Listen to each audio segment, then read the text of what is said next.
Hech qachon bizning dinimizda ayol o'z holicha qarovsiz tashlab qo'yilmaydi.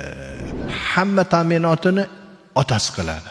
Turmushga bergandan keyin uni himoyachisi, hamma ta'minotini zimmasiga olgan eri bo'ladi. Mana bu otalar ertaga qiyomat kunida Alloh taoloning huzurida savol-javobga tortiladi. Ayol kishi u qiz bola bo'ladi. Qizlik paytida uning himoyachisi otasi hamma narsasini qiladi. Hamma ta'minotini qiladi. To uni turmushga uzatguniga qadar. Turmushga bergandan keyin uni himoyachisi, hamma ta'minotini zimmasiga olgan eri bo'ladi. Mabodo yoshi keksayib, eri ham vafot etadigan bo'lsa, uning o'g'illari onani hamma ta'minotini qiladi. Hech qachon bizning dinimizda ayol o'z holicha qarovsiz tashlab qo'yilmaydi. Lekin men afsuslar bo'lsin, bu gapni men ko'p aytganman, yana aytaman. Jamiyatda bo'lib turibdi shunga o'xshagan voqealar. Ba'zi oilalarda ajrashish bo'ladi. Avvalo Alloh taolo o'zi asrasin, hech bir oila ajrashmasin. Ba'zi holatlarda erkaklar 3 ta qizi yoki 3 ta 4 ta o'g'il qiz aralash tashab ketib ayolini javobini berib o'rgan.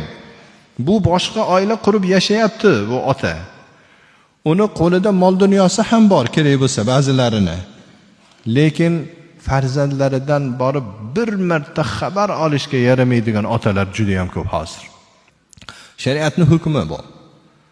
U erkak ajrashgandan keyin ham qizlarini, ya'ni ajrashgan xotinining qo'lida turgan qizlarini to nikohga uzatib bir erga berguniga qadar hamma ta'minotini otasi qiladi.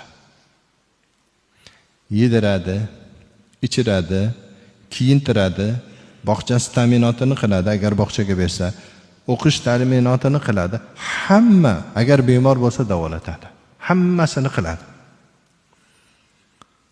O'g'il bola o'zi voyaga yetib moli dunyo topish yoshiga yetguniga qadar o'g'illarini to'liq ta'minotini ota qiladi.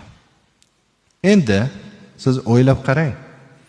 U yoqda 5 ta farzand tashab qo'yibdi, qaragani ham yo'q.